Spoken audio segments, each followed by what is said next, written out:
네, 오늘도 말씀 안에 만남에 감사합니다. 이 본문의 말씀을 가지고 하나님의 은혜의 역사의 예시로서 성도들에게 소망을 격려하는 바울의 생애라는 제목으로 말씀 나누겠습니다. 우리가 읽은 이제 90장 20절 이하에 보게 되면 박해했던 사울의 인생이 오히려 이제 복음 위에 박해받는 자로 바뀌어가고 있는 것을 보게 됩니다. 이런 극적인 회심이라 그러죠. 어느새 며칠 앉아서 이렇게 확 바뀐 사람들, 이런 바울의 모습에서 예를 찾게 됩니다. 이렇게 복음을 열정적으로 사는 모습을 보게 되면 도전도 됩니다. 이렇게 살아야겠구나. 우리 열심히 다시 회복돼야 되겠구나. 라는 생각을 하면서도 한편 그만큼 부끄러움을 겪게 됩니다. 분명 이 바울의 극적인 회심 이후에 보인 이 선명한 태도, 복음을 위해 살아가는 분명한 방향성은 우리가 예수를 제대로 안다면 나타나게 되는 삶의 분명한 열매입니다. 사실은 예수님을 처음 믿을 때는 몰랐지만 점점 알아갈수록 예수님이 창조주시구나, 구원자시구나, 다시 오실 심판주이시구나, 이 귀한 진리에 우리가 눈떠갈수록 우리의 삶은 이전과 분명히 다른 분명한 변화를 보이게 됩니다. 정도의 차이는 있지만 분명히 달라지게 되는 것이죠. 그런데 바로 이런 지점에서 우리의 고민과 부담이 있다는 것입니다. 이 바울이 이렇게 뜨겁게 살아가는 모습을 가만히 보게 되면 특별히 신앙생활의 경륜이 오래된 신분일수록 우리의 오늘이 좀 해안에 가득 차게 되는 것이죠. 나도 한때 이렇게 불태웠던 적이 있었는데 이런 생각들을 하게 되는 것입니다.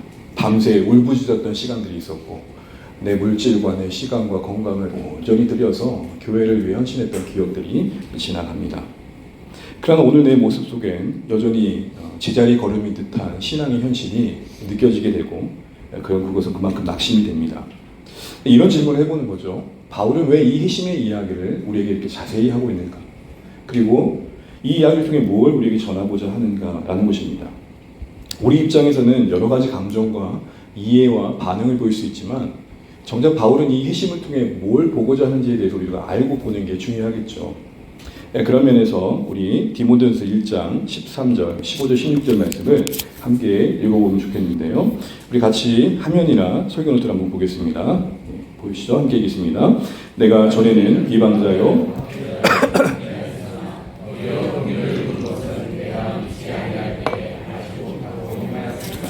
죄인 중에 내가 개순이라. 그러나 내가 긍휼을 입은 까닭은 예수 그리스도께서 내게 먼저 일체 오래 참음을 보이사 후에 주를 믿어 영생 얻은 자들에게 본이 되게 하려 하심이라. 아멘. 본문에 보는 것처럼 디모데에게 보내는 개인의 그 서신 속에 바울이 자신의 어떤 신앙의 고백이 담겨 있습니다. 내가 죄인 중에 개수였다. 그런데 긍휼을 입었다. 내가 박해자로 살다가 교회를 위해 복음을 위해 사는 사명자가 된 것 하나님의 긍휼이다. 그리고 긍휼의 중심에 나를 끝없이 참아주신 하나님의 인내가 있었다. 그런데 이게 내 생애를 통해 보이시고자 하는 본이었다. 이렇게 얘기를 하는 겁니다. 후에 주를 믿어 영생 얻은 자들, 오늘 여러분 아닙니까? 예수를 믿어 하나님의 자녀된 자들이 바울의 이 회심 속에서 봐야 될 게 뭐냐? 이야, 바울 참 대단한데? 야, 바울 열심히 봐. 이 뭐 하고 있는 거야? 사실 이런 면보다 바울과 같은 인생을 하나님이 바꾸셨어. 바로 이런 측면에서 바울도 그 자신을 보기 원하고 있습니다. 그렇게 볼 수 있는 이유가요. 이 본이 되교라는 말이 헬라어로 보게 되면은 저 사람 본이 되네요 이런 의미가 아니고 어떤 패턴, 사례, 형태, 예시입니다. 그러니까 문맥의 맥락에서 해석을 해보면 이렇게 되는 거죠. 우리 같이 한번 읽어볼까요? 노트나 화면을 보세요.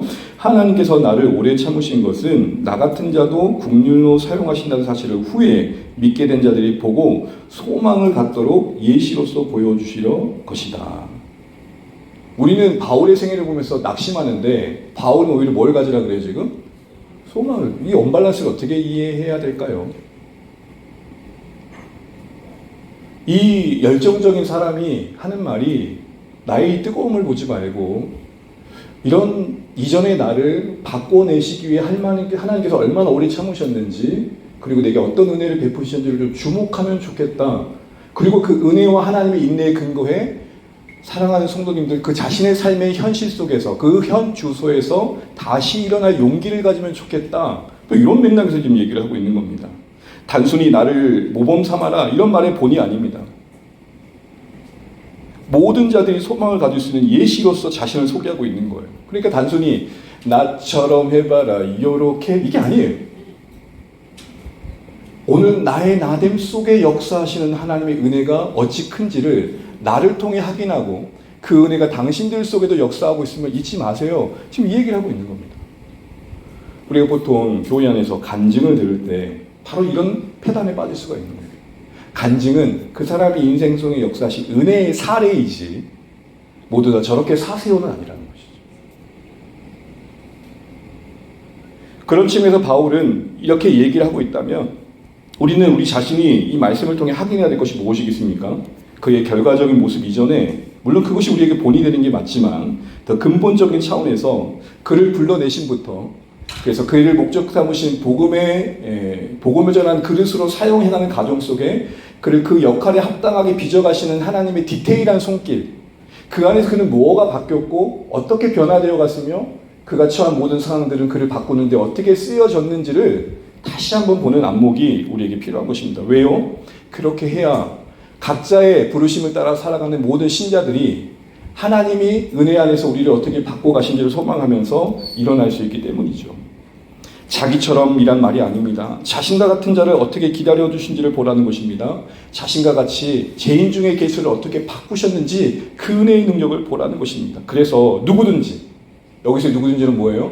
열심히 있는 신자들, 낙심하고 있는 신자들, 아이고 난 이러면 안 되는데 하고 좌절하고 있는 신자들은 누구든지 어느 시점에서 이 말씀을 보든 그 자리에서 하나님께서 그 작자를 부르셨을 때 계획하신 목적을 향해 인도해 가시는 하나님의 손길은 변함없으니 그 하나님의 변함없는 은혜와 인내하심 속에서 회복과 변화에 대한 소망은 꺾지 마세요. 지금 그 얘기를 하고 있는 것입니다. 우리의 삶에 넘어짐, 때론 더딤, 정체된 것 같은 시간들, 신앙적으로 볼 때는 내세울것을 같은 낙심된 상황들, 이 모든 상황들 속에 우리는 거기서 일해 가시는 하나님을 보는 안목을 오늘 바울의 생애를 통해 배워야 한다. 좀 그 얘기를 하는 것이죠. 이런 관점에서 오늘 본문을 보게 되면 바울이 이렇게 열심히 복음을 전했어요. 이전에 보이는 다른 것들이 있습니다. 그를 이방인의 사도로 부르셨은 그 목적을 이루시기 위해 그 복음의 그릇으로 쓰시기 위해 그 그릇을 넓히는 과정 속에서 하나님 그 인생을 어떻게 다루셨는지를 보게 되고 이것은 결국 우리 인생을 오늘 여기서 어떻게 다루셨는지를 생각하게 되는 안목을 갖게 하는 것입니다. 여러분 우리는 바울처럼 살라고 부름받지 않았습니다. 예수님처럼 살라고 부릅니다.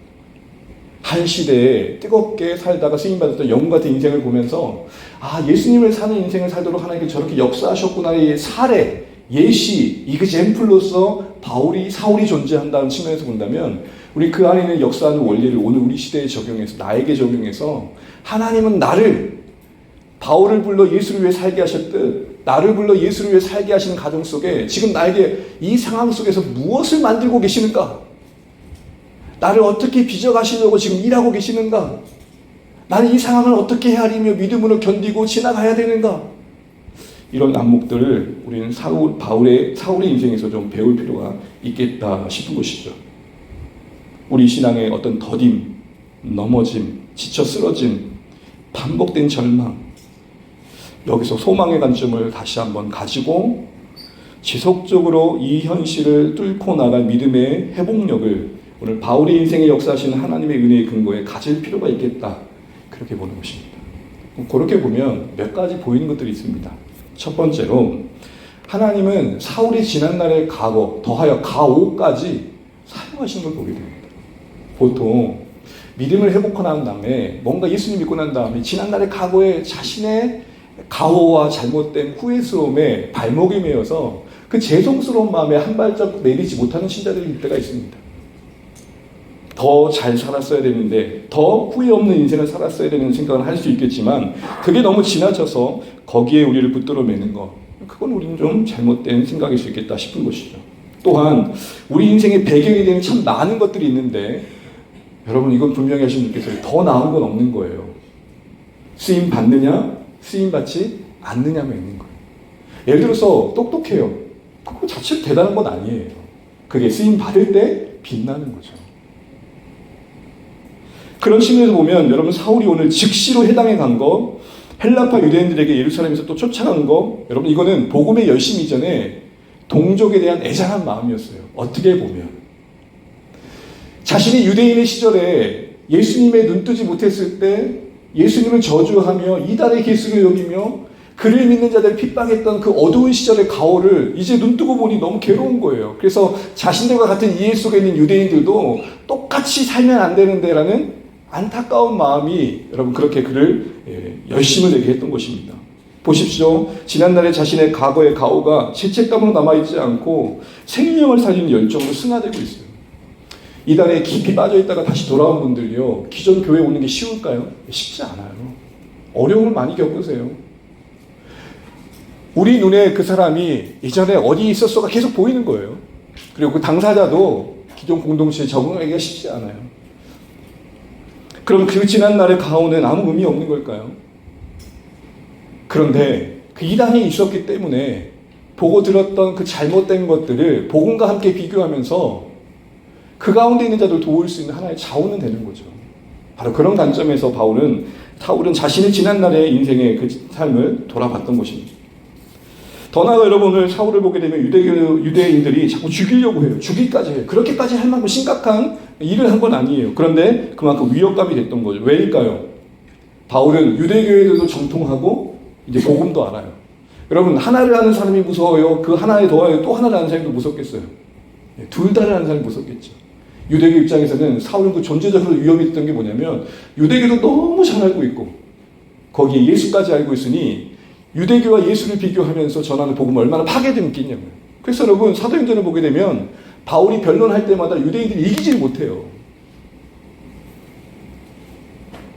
그 해박함에 자신들의 유대교의 위험이 될까봐 그렇게 자꾸 죽이려 했던 거죠. 이건 역으로 우리에게 뭘 보여줍니까? 지난날에 바리새인 중에 바리새인으로서 유대인의 전통의 지식에 탁월했던 지난날의 사울의 그 배움의 시간은 헛되지 않다라는 것입니다. 그걸 들어 복음과 함께 또 복음을 효과적으로 전하는 데 쓰시는 지식으로 사용하고 계시는 거죠.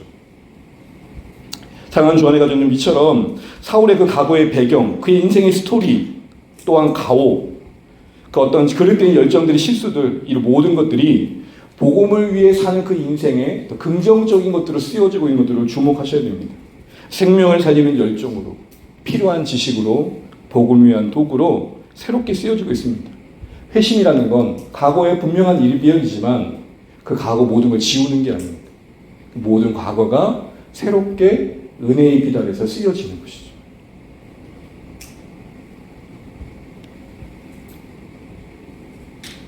이런 관점에서 보게 된다면 모든 시간과 상황을 헛되게 하지 않으시는 우리 하나님을 우리가 더 신뢰해야겠다는 생각들을 해보게 됩니다. 우리 인생의 배경이 있잖아요. 나를 설명하는 배경들, 이야기들. 다 꺼낼 수는 없지만 때로는 다 이야기할 수 없을 만큼 부끄러운 것들도 있을 수 있고 내세우기에 좀 자랑스럽지 않은 이야기도 있을 수 있습니다.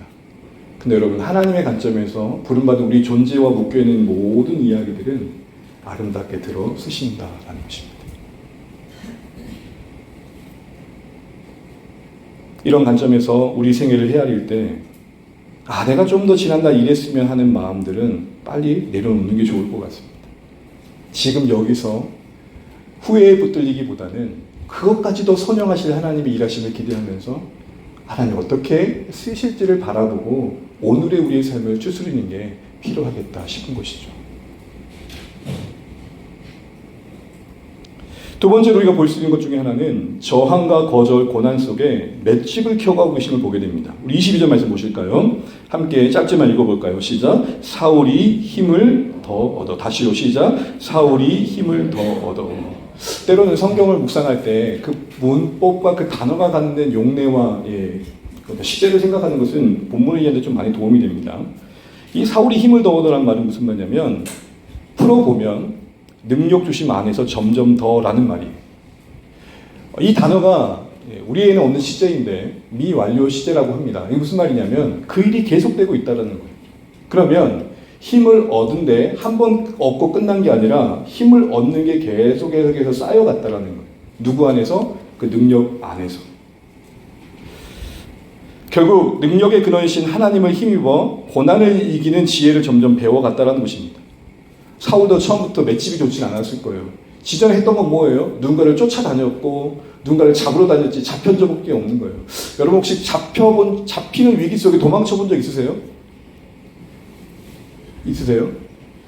부끄러운 얘기지만 96학번 때 제 별명이 양아치였던 걸 고려하고 들으십시오. 알바하는 벗들과 회식차 2차를 갔는데 노래방에 노래를 부르고 있는데 단속이 뜬 거예요. 그래가지고 불법 영업 비슷한 걸 하고 있었나 봐요. 셔터를 가리고 불을 끄고 가만히 있는데 밖에서 두들기는 거예요. 압니다. 사장님이 비상문을 열어주고 도망가라고 할 때 뒤도 안 들어오고 도망갔던 과거의 기억이 있습니다. 이건 우리 아내도 모르는 이야기입니다. 도망자가 된다는 것은 엄청난 심리적 부담감이 있는 거예요. 바울은 누군가를 때려봤지 맞아본 적이 없는 사람이에요. 그런데 예수님을 전하고는 불꽃 같은 마음에 전했는데 사람들이 거부해요. 저항해요. 심지어는 죽이려고 해요. 이 일이 계속돼요. 그것도 한두 번이죠. 근데 뭐예요? 맞다 보니 지혜가 생겨요. 이야, 처음엔 죽을 것 같았는데 지나고 보니 해볼만 하네. 세상을 살다 보니까요, 저도 많이 산 건 아닌데 예전에 어렸을 땐 그랬어요. 앞으로 가면 더 나아지겠지. 그건 수술을 김하나는 거였어요. 절대 더 나아지지 않아요. 다만 내가 잘하는 것밖에 없어요. 좀 더 함정은 나아질지 모르겠지만 짐은 없어지지 않아요. 철없을 땐 대학교만 가면 된 줄 알았어요. 고3들 잘 들어라. 절대 그렇지 않다. 군대를 갔어야 됐고, 취업을 고민해야 됐었고, 결혼을 생각해야 됐었고, 인생의 여러 선택들을 고민해야 됐었어요. 그 수많은 시간들 속에 저것만 해결하면 그 뒤에 평안함이 있었냐? 여러분 어떠셨어요? 아무래도 그렇지 않았어요. 짐이 없어지는 게 인생이 아니라 짐을 감당할 자로 내가 자라가는 게 인생이라는 걸 신앙 안에서 배우고 있어요. 힘을 더 얻고 얻었다는 것은 처음에 사울은 그 열정만으로 상황에 부딪혔지만 점점 거절당하고 저항당하고 죽이던 위기 속에 비참하게 도망자가 돼요. 여러분, 강주리에 내려가는 그 기분 여러분 아시겠어요? 제가 아까 굳이 꺼내지 않아도 되는 이 비참한 얘기를 여러분 꺼냈을 땐 사울의 마음을 좀 회복해 보라는 거예요. 그 배웠다고 하는 배운 사람이 다른 것도 아니고 예수 전하다가 강주리에 그 초라하게 내려갈 때 어떤 마음이었겠냐고. 근데 그런 모든 상황들이 그를 더 강하게 만듭니다. 그리고 배운 게 하나 있어요. 죽을 고비를 여러 번 넘기니까 어떤 배짱이 생겨요? 야, 이거 죽을 줄 알았는데 안 죽네 하면서 어떤 마음이 들까요? 죽는 것도 쉽지? 내 목숨 누구에게 달렸구나? 하나님께 달렸구나. 하나님 허락하지 않으시면 죽을 듯 달려드는 포효하는 사자와 같은 세상도 나를 삼키울 수 없다. 이 배짱이 생기는 거예요. 여러분 혹시 번지점프 해보셨습니까? 번지점프 모르십니까? 번지점프는 용기가 필요할까요? 신뢰가 필요할까요? 네? 용기도 신뢰도 아니고 줄이 필요해요. 아니 믿습니다 하고 떨어져 보세요. 줄이 없으면. 나는 느낄 수 없을 만큼 하나님 나를 강하게 붙들고 계시다는 걸 어디서 확인하죠? 떨어져 볼 때. 죽지 않는구나를 확인하는 거기서. 누가 그런 멋있는 말을 하대요. 떨어져 봐야 날개가 있었다는 걸 알게 됐다. 우리 하나님 우리 인생의 날개가 되어주심을 어디서 경험할까요? 끝없는 저항과 풀리지 않은 인생의 겹겹이 쌓인 문제들 속에 아주 죽지는 않는 내 삶의 여정이 뭘 만들어냅니까? 힘을 더 얻어. 문제가 풀려서 괜찮아진 마음이 아닙니다. 오늘 사울의 인생을 보십시오. 조그마한 이 단락의 인생에서도 거듭됩니다. 그런데 힘을 더 냈대요. 더 고무되었대요. 어떤 마음일까요? 그 안에 내재된 하나님의 능력 안에서 강해져 가는 것을 경험한 것이죠. 사랑하는 주 안에 가진 여러분, 우리 인생의 여정이 쌓여갈수록 고난을 여기는 지혜와 담대함이 더해져 가시기를 간절히 축복합니다. 이게 왜 필요했을까요? 앞으로 사울이 이제 바울로 본격적으로 그 이름을 바꾸고 이방 땅에 가는 곳곳마다 이거보다 더한 고통들을 겪게 돼요. 그러면 지금 여기서 준비되지 않으면 앞으로 거기서의 고난에 쉽게 무너질 수밖에 없었던 거죠. 대표적인 예가 마가 아닙니까? 용기 있게 1차 전도여행에 갔다가 결국에는 버가에서 버거워가지고 도망갔던 마가처럼 사역의 현장이라는 게 생각만큼 만만치 않단 말이죠. 여기서 힘을 더 얻는 지혜를 배우지 않았다면 사울은 우리가 알고 있는 사울로 쓰임받을 수 없었다는 것입니다. 그래서 여러분, 저는 우리 고3들이 그랬으면 좋겠어요. 대학 원하는 데 가면 좋겠고 잘 되면 좋겠어요. 그러나 때론 안 될 때도 하나님이 나를 연단하시는 기회 속에 내 외투를 입히시는 그 무엇, 이게 어디 대학 다닌다는 게 아니라 내 내공을 키우시는 하나님을 더 많이 경험하면 좋겠어요.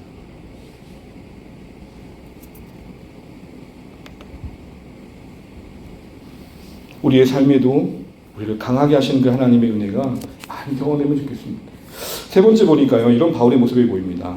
관계 속에서 점점 성숙해져가고 관계를 극복해가면서 좀 더 여유 있는 사람이 돼가는 것을 보게 돼요.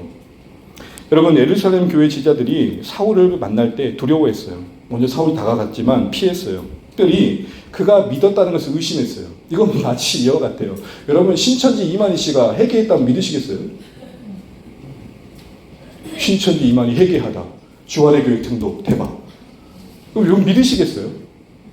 바로 그와 같은 상황이었습니다. 사울이 지난날 했던 행적들을 생각하면 예루살렘 교회는 피가 거꾸로 끓어오르는 거예요. 네가 내 아버지를 잡아갔고 네가 내 고모와 이모를 잡아갔었잖아. 여러분, 사도행전에 사울이 회심하기 전에 어땠죠? 눈이 뒤집어져가지고 예수 믿는다는 자들은 다 잡아들였어요. 그렇게 나와요. 성경에는 남녀노소 가리지 않고 다 잡아들였고 그 중에는 죽인 자도 있었어요. 대표적인 게 스데반 아닙니까? 그랬던 사울이 뭐 회개했다고 싶으면서 다가오는데 여러분 마음을 받아들이기 쉽겠어요? 그럼 지금 다메섹에서 예루살렘 온 시간은 갈라디아에서의 자서전적인 고백에 비춰보면 약 3년이 지났어요. 여러 날 지나라는 게 한 3년 정도 된 것 같아요. 3년이면 충분히 잊을만 한데 예루살렘 교회 성도들에게는 그 반응을 보니까 그 상처가 쉽게 지워지지 않는 거예요. 여러분, 우리 그렇잖아요. 야, 이쯤 되면 잊을만 하지 않아? 그럼 각자 다른 거죠. 앙금이 여전히 남아있는 거예요. 사울의 사자만 들어도 분노가 거꾸로 뛰어났어요. 그런데 대박 어떤 일이 나죠? 30절에 보니까 사울을 예루살렘 교회 지자들이 뭐라고 불러요? 형제들이라고 불러요.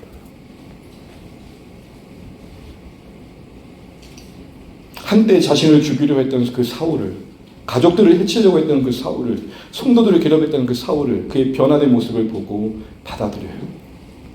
여기는 바나바의 역할이 가장 컸어요. 바나바가 예루살렘 교회 성도들의 제자들의 마음에 빗장을 풀었다면 그 풀린 빗장의 마음을 녹인 것은 사울의 진정성이었어요.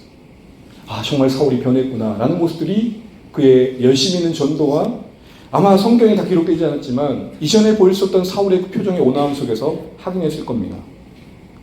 그가 애썼다라는 것들을 우리가 보면 충분히 그럴 수 있겠다 싶어요. 왜냐하면 26절 말씀을 보시게 되면 26절에 같이 한번 읽어볼까요? 시작. 사울이 사귀고자 하나 했을 때 이 사귀고자 하나의 말의 의미는 뭐냐면 사귀려고 힘썼다라는 것입니다. 한번 해보고 예루살렘 교회가 마음을 열지 않으니까, 틈을 주지 않으니까 안 되겠네 하고 한 게 아니라 끝없이 사랑의 노력을 했다라는 것입니다. 나를 거부하고 받아주지 않는 예루살렘 교회 제자들의 마음에 조용히 똑똑똑 문을 두들겼다는 것입니다. 여러분, 가해자와 피해자의 용서에 있어서 누가 용서를 해야 주권이 있는 거예요? 피해자에게 있는 거예요. 가해자는 끝없이 용서해야 할 책임이 있는 거예요. 사울은 그 마음을 충분히 이해했을 거예요. 자신이 했던 일들을 알기 때문에 내가 이들 앞에 서 있는 것 자체가 은혜지라는 마음으로 지난날 그가 했던 가오를 생각해보면 이거는 진짜 왼밤 하나 정도 맞은 것밖에 안 됐을 거예요. 그러니 오른밤을 내미죠. 자신이 교회에 했던 악행에 비하면 교회가 나에 향해 마음을 닫고 거부하고 냉랭한 시선을 보내는 게 그렇게 어렵지만은 않았다는 것이죠. 그런데 그런 애쓴 과정 속에 교회의 관계가 회복됨을 경험해요. 여러분, 저는 주안의 가족 여러분, 저의 인생에도 그렇지만 이런 경험들이 진짜 필요해요. 우리가 모두와 합평할 수 없지만 복음 안에서, 그 은혜 안에서, 사랑 안에서 관계가 극복되어지고 해결되는 경험들을 해보셔야 돼요. 그래야 복음이 교리로 남지 않고 내 삶에 남는 거거든요. 누군가를 용서해보는 입장도 되시지만 여러분, 역으로 누군가에게 용서를 구하는 제 입장도 해보셔야 돼요. 이만했으면 용서해 줄 만한데 좀 너무한 거 아니야? 라는 말을 할 수 없을 정도로 끝없이 용서를 구하면서 누군가 그 마음을 열고 받아주는 경험들을 우리는 해봐야 됩니다. 왜요? 그럴 때 우리 인격이 자라거든요. 바울은 열정만으로 사용할 수 없는 거예요. 어떠한 영화를 봤더니 초등학생이 강속구를 던져요. 그러니까 메이저리그에서 등용을 한 거예요. 강속구 한 165 나오니까. 근데 결국에는 실질적으로 투수를 써먹지 못하는 거예요. 왜요? 야구는 강속구로만 하는 걸 아는 것을 아는 거예요. 알이랑 물이 오히려 통할 때가 많아요. 마른 볼에 적응된 타자들은 알이랑 볼을 못 맞춰요. 엊그제 실외 야구장에 한번 갔습니다. 너무 오랜만에.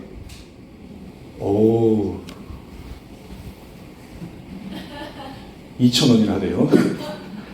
야, 20볼 나오는데, 예전에 내 모습이 옛날에 생각이 나는 거예요. 제가 좋아했었거든요. 그 야구를 하면서 느꼈던 게 뭐냐면, 내가 예측할 수 없는 공이 올 때, 이게 긴장이 되는 거겠죠. 그러니까, 강속구만 던진다고 하는 것은, 한편으로는 대단한 무기인 거지 보지만, 실제 써먹을 수 없는 거예요. 무슨 말을 드리는 겁니까? 사랑하는 주 안에 가진 여러분, 우리는 오늘 이 사도행전의 이 사울이 열정만을 가지고 쓸 수 있는 인생이 아니었다는 것을 보여주고 있음을 배워야 돼요. 왜 하나님은 그 피하고 싶은 예루살렘 교회 성도들과 마주하고 그 관계를 푸는 일을 하게 하셨을까요? 물론 전략적으로는 예루살렘 교회와 화해가 되어야 이방 교회에 전하는 복음이 나중에 전화될 때 예루살렘 교회가 그 사울이 섬기는 교회를 인정해주는 그런 전략적인 것도 있었을 거예요. 그러나 조금 더 깊이 따져보면 바울은 그 자신 안에 누군가를 용서하고 용서받는 사랑의 경험을 쌓아갔어야 했어요. 왜죠? 앞으로 만날 수 없는 사람들을 용납하고 수용하고 받아들이려면 그래야 됐었어요. 여러분 사역을 해보니까요, 바르게 한다는 마음과 열정만으로는 안 돼요. 결국은 관계고, 결국은 그러게 기다림이고, 그러게 수용이고 용서고 받아줌이에요. 그게 없이는 복음을 못 쌓아가요. 사역이요? 안 돼요.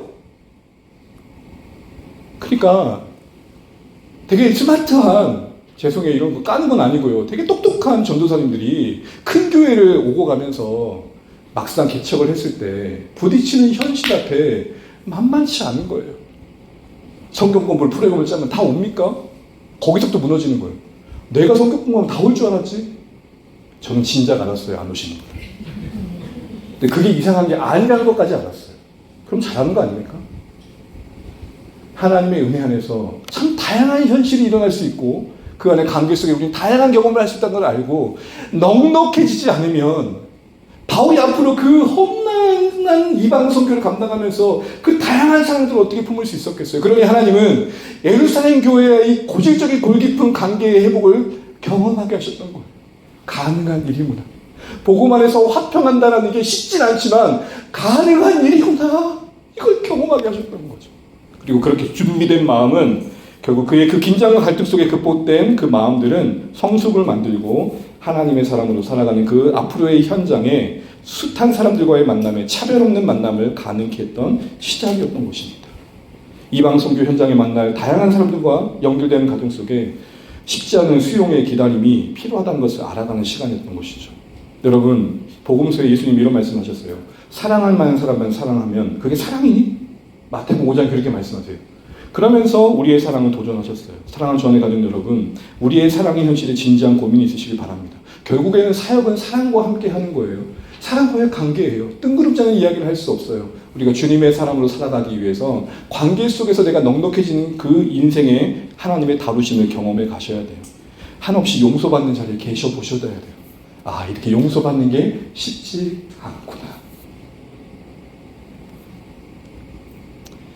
넉넉한 사람으로 복음을 위해 쓰시기에 합당한 준비된 자로 우리를 그렇게 만들어 가시는 것도 오늘 바울의 생애에서 보게 되는 것입니다. 마지막으로 예루살렘 중심에서 그를 다소로 보낸 걸로 그의 열정적인 이야기가 깨닫지고 있다는 거예요. 마치 이런 것 같아요. 우와 하다가 여기 사자성어로 뭐라 그러죠 우리가? 용두상. 스토리를 보세요. 예루살렘 뒤집을 듯 막 하다가 결국 어떻게 돼요? 다소로 갔다 하고 안 나와요. 사울 어디 갔어요 지금? 사울 어디 갔어요? 찾아보세요 여러분. 어디 간 거예요 사울이? 여러분 분위기상 물 들어올 때 뭐 적으라고요? 이 정도면요 하나님께서 들어가지고 앱다 하고 이방사에게 던져도 될 것 같아요. 근데 어떻게 하세요? 사라져요. 감추세요. 무명의 시절을 보내게 하세요. 쉬어야 할 시간을 보내게 하세요. 여러분, 갈라디아서를 비교해 보면 이 다소에서 머문 시간이 몇 년이냐? 10년이. 한창 뜨거울 때 이방 지역으로 보내면 될 것 같은데 왜 그렇게 하지 않으셨을까요? 그런 질문 안 되세요? 그리고 왜 그가 태어난 나소로 보내셨을까요?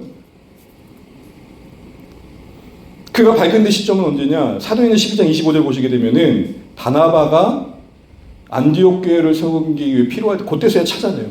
그때까지 몇 년이 흘렀다고요? 10년 정도가 흘렀어요. 그럼 그 시간 동안 사울은 모두의 기억 속에서 잊혀졌던 거예요.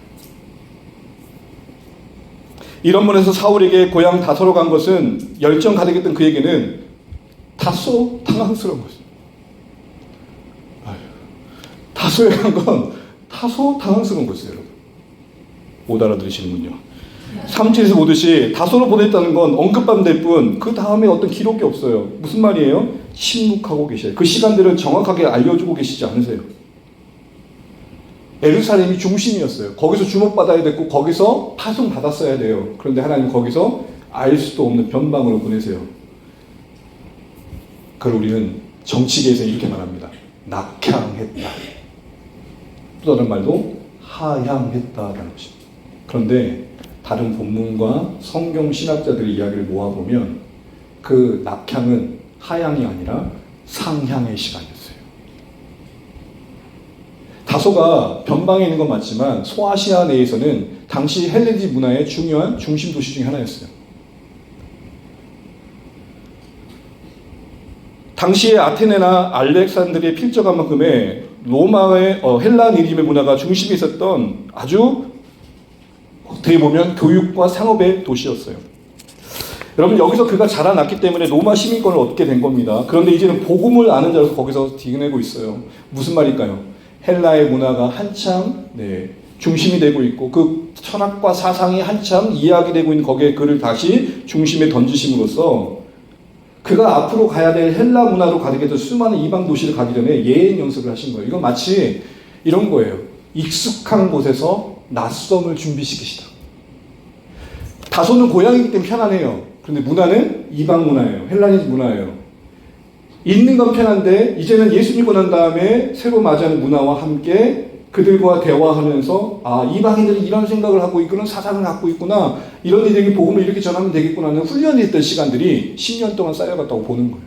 다시 말해서 다소가 없었으면 1차 전도 여행도 쉽지 않았다는 거예요.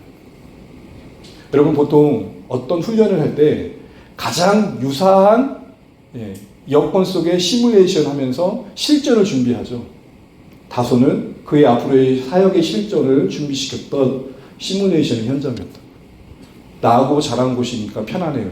그런데 이제 예수 믿고 나서는 문화가 낯설어요. 이걸 적응해가면서 그 당시 헬라 문화 중심의 도시들을 앞으로 만나갈 때 주눅들지 않을 만큼 효과적으로 복음을 전할 만큼의 시간들을 가질 수 있었던 것이죠. 사랑하는 전에 가는 여러분, 극적인 회심을 경험했던 바울에겐 이런 과정이 필요했어요. 그가 그랬다면 우리에게도 과정이 필요합니다. 우리의 신앙의 현실을 가만히 보십시오. 과정을 이해하지 못하고 그 여정을 이해하지 못하면 결과에 쉽게 좌절할 때가 많아요. 뭐 하나 이룬 것 없는 것 같은 시간들로만 헤아려져요. 난 지금 뭐 하고 있지라는 생각들이 크게 와닿아요. 현재 서 있는 우리 위치가 아직은 그 끝이 어딘지 모르는 길 위에 서 있어서 어디로 가야 될지도 모르는 것 같아요. 마치 이런 느낌인 거죠. 이쯤 서 있어야 될 것 같은데 한참 돌아가지고 이제 여기 있는 듯한 느낌. 뭐 했노? 라는 생각. 별 변화가 없는 내 모습도 그렇고 주변 믿음의 친구들 한참 함께 뜨겁게 섬겼던 자들과 이야기를 하다 보면 내가 서 있는 위치가 그렇게 여길 때가 있습니다.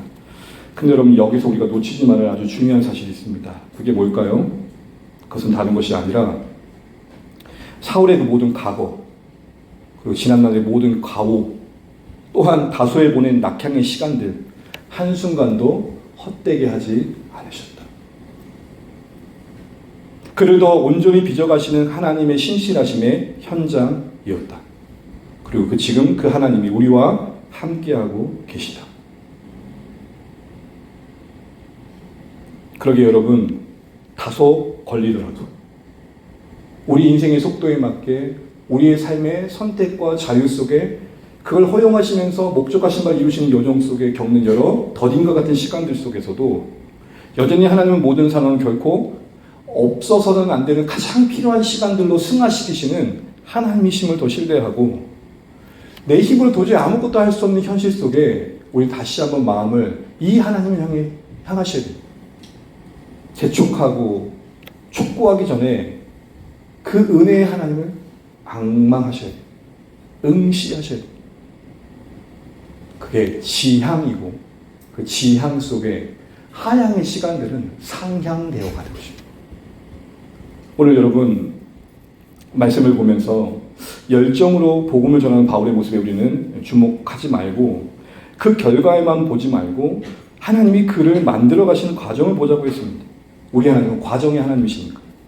바울의 뜨거운 열정만 볼 게 아니라 그를 사명자로 다듬어 가시는 하나님의 조용한 그 인생에 개입하신 손길들을 보자는 것입니다. 무언가를 해내는 사람으로 그를 만드시는 게 아니라 하나님 안에서의 그 어떤 사람으로서 빚어가고 계신지를 보자는 것이죠. 여러분 부름받은 지 다메섹에서 3년, 예루살렘에서 한 15일, 다메섹에서 10년, 무려 13년 동안 지난 동안 이방인 선교자로 부른 그의 목적에 맞는 결과가 없어요. 13년 동안 한 게 없어요. 사울 당신이 이방인 선교로 부름받았는데 지금 하고 있는 게 뭘까? 예, 저 다소에 있는데요. 다소 당황스럽네요. 거기 있다는 게. 왜 거기 계세요? 바로 이런 느낌이에요. 그런데 정작 사울은 어땠을까요? 우린 여기서 여러분 오늘 이게 결과적인 건데 과정 속에서 하나님의 인도하심을 받아가는 우리 하루하루가 어때야 되느냐 라는 것을 오늘 저는 9장에서 보게 되었어요. 참 독특한 건 바울은 다메섹에 있든지 예루살렘에 있든지 다르지 않아요. 제 얘기를 해볼까요? 단 한 명의 성도를 둔 교회에 있든지 그 이상의 성도님을 섬기는 교회에 있든지 설교가 다르지 않았다. 여러분 보통 주일에 한두 명 온다 생각하시면 제 설교가 어떨까요? 저는 1000명을 둔 마음으로 준비를 할 겁니다. 다르지 않았다는 거예요. 다메섹에 있을 때는 다메섹에 있는 대로, 예루살렘에 있을 때는 예루살렘입니다. 표를 한번 보여주세요. 그러면 이제 다소로 갔다 근데 다소가 궁금해지잖아요. 다소는 그럼 어떻게 됐을까 싶었더니 갈라디아서 이렇게 다소에서의 시간들을 사울이 회상합니다. 우리 1장 21절, 23절, 4절 읽어보겠습니다. 시작. 그 후에 내가 수리아와 빌리기아 지방에 이르렀으나 그리스도 안에서 있는 유대의 교회들이 나를 얼굴로는 알지 못하고 다만 우리를 박해하던 자다. 전에 멸하려던 그 믿음을 지금 전한다음을 듣고 나로 말미암아 하나님께 영광을 돌립니다. 아멘. 수리아는 가이사랴를 수도로 둔 지역을 말하고요. 빌리기아는 다소를 수도로 둔 지역을 말해요. 우리가 보통 불하 그러면 울주군 안에 있다 그러잖아요. 그러니까 빌리기아는 울주군이고 다소는 불하예요. 이렇게 보시면 돼요. 그러니까 결국 다소에 있었을 때 어떻게 했다고요? 복음을 전했다는 거예요. 거기서도 다메섹에 있든지 예루살렘에 있든지 다소에 있든지 사울은 다르지 않았다는 겁니다. 사울의 하나님 나라를 향한 지향하는 이 성실함은 어디 있든지 다르지 않았다는 겁니다. 그 지향, 어디 있든지 어떤 모양이든지 어떤 처지에 있든지 나는 하나님 나라를 부름받았다는 생각과 지향, 나는 그 하나님과 관계 속에서 그 하나님을 이해해야 된다는 그 지향이 그를 두게 하신 그 어떤 상황 속에서도 변하지 않는 열매를 만들었다는 것입니다. 그리고 그 연속성상에서 이방인이라는 선교자로 파송받았다는 것입니다. 하나님 나라를 지향하는 성실함이 그 인생에 하나님의 신실함을 담는 그릇이 되었고 복음 위에 필요한 인생으로 천천히 준비되어 갔다는 것입니다. 가끔 유튜브에 썸네일을 낚여가지고 영어 비법을 볼 때가 있어요. 이것만 보면 영어가 끝냅니다. 결국 하는 말이 뭐예요? 매일 연습하세요. 다 찾아보세요, 여러분. 대부분 다 어떻게 하세요? 매일 꾸준히 하세요. 하나님 나라를 향한 지향의 성실함이 여러분 그렇게 꿈꾸는 하나님 나라 위에 쓰임받는 목적을 이루어가는 하루하루입니다. 그 신실함이 성실함의 인생에 담겨서 하나님 뜻을 이루어가게 되는 것이죠. 그러게 여러분, 주님께서는 이 사울의 인생을 통해 우리에게 보여주시는 겁니다. 주님이 보시는 것은 어디서 있든지 하나님을 지향하고 그 나라 위에 사는 자로 서 있느냐는 것을 본다는 것이죠. 그 진정성을 가지고 진실하게 살아가는 사울의 생애는 그렇게 우리에게 나아갈 방향을 알려주고 있는 것입니다. 주님은 다음 단계의 사역과 결과와 여정들을 위해서 오늘 우리의 그것과 무관해 보이는 시간들 속에서 어떻게 살고 있는지를 보신다는 것. 그걸 다시 한번 주목하셔야겠습니다. 그런 의미에서 우리의 모든 시간들은 카이로스가 되셔야 됩니다. 헬라어로 크로노스는 물리적인 시간, 카이로스는 기회와 의미와 가치의 시간. 사랑하는 주안의 가족 여러분, 우리 주안의 교회는 다소에서 사울이 보낸 10년의 시간을 보내고 있다고 생각됩니다. 사울에게 다소의 10년이 필요했듯 우리도 그 10년의 시간의 한 부분을 지나고 있습니다. 어느 교회에서, 어느 또 사역단체에서, 어느 기관에서 인터뷰를 요청할 만큼의 주목받지 않는 교회, 성과 하나 내밀 게 아무것도 없어요. 그러나 적어도 주님이 기뻐하신 교회라는 방향을 잡고 싸복싸복 쌓아가고 있는 교회라는 생각들을 해보게 됩니다. 여전히 우리는 다소의 10년이에요. 무명의 시간, 초야의 시간, 아무도 알지 못하는 시간. 간혹 간판을 봤다는 이는 있으나 직접 여기 온 자는 없는 교회. 그런데 여러분, 이 다소의 10년이 어떻게 지내느냐에 따라서 그 다음이 달라질 것입니다. 목회자도 저 자신도 이 다소의 10년을 어떻게 보내야 될지를 오늘 말씀을 근거해서 주셨으니 신실하게 감당해 보도록 하겠습니다. 만약 혹 중간에 더 큰 교회에서 청빙을 요청할 때 안 가겠습니다. 또 누군가 의심의 눈빛으로 부르신다면 저는 똑같이 말할 겁니다. 안 가겠습니다. 그러나 교회가 마음에 안 드신다면 보내십시오. 사랑하는 주안의 가족 여러분, 괜한 소리가 아니라 그런 마음이 들더라고요. 내가 여기서 뼈를 묻겠다는 마음으로 지내지 않으면 나의 다소의 10년은 허송의 시간이 될 수 있겠구나 싶은 생각들을 해보게 됩니다. 저에게 주안의 교회는 잠시 지나는 정류장이 아니라 어째 이렇게 됐는지 모르지만 하나님이 저에게 종착점으로 주신 곳입니다. 여러분들은 주의 섭리를 따라 나고 서실 수 있을 겁니다. 부르심을 따라 이곳저곳을 가실 수도 있을 겁니다. 그러나 저는 못 갑니다. 아직까지는. 죽음 외에는 이별하지 않을 생각입니다. 이 다소의 10년을 여러분은 어떻게 보내시겠습니까? 우리의 다소의 10년은 어떻게 채워져 가야 될까요? 여러분 기억하십시오. 바울도 벼락 한 번에 한순간에 변한 게 아닙니다. 그 맛있는 장도 곰 삶는 긴 시간이 있어야 은은한 맛을 내는 숙성된 장이 되는 것입니다. 우리 모두 하나님께서 왜 이런 시간들을 갖게 하시는지 다시 한번 고민해 보시면서 우리가 바울을 통해서 사울을 통해서 참 대단한 인생이네 이전에 하나님께서 한 인생을 이렇게 준비시키셔서 목적하신 곳을 향해 뚜벅뚜벅 걷게 하시는구나. 이런 하나님의 인도하심을 받기 위해 우리에게 필요한 것은 매일의 하나님을 지향하는 나의 삶의 선택이구나 생각하시면서 여러분 오늘도 주신 말씀이 우리의 갈바가 되시기를 간절히 소망합니다.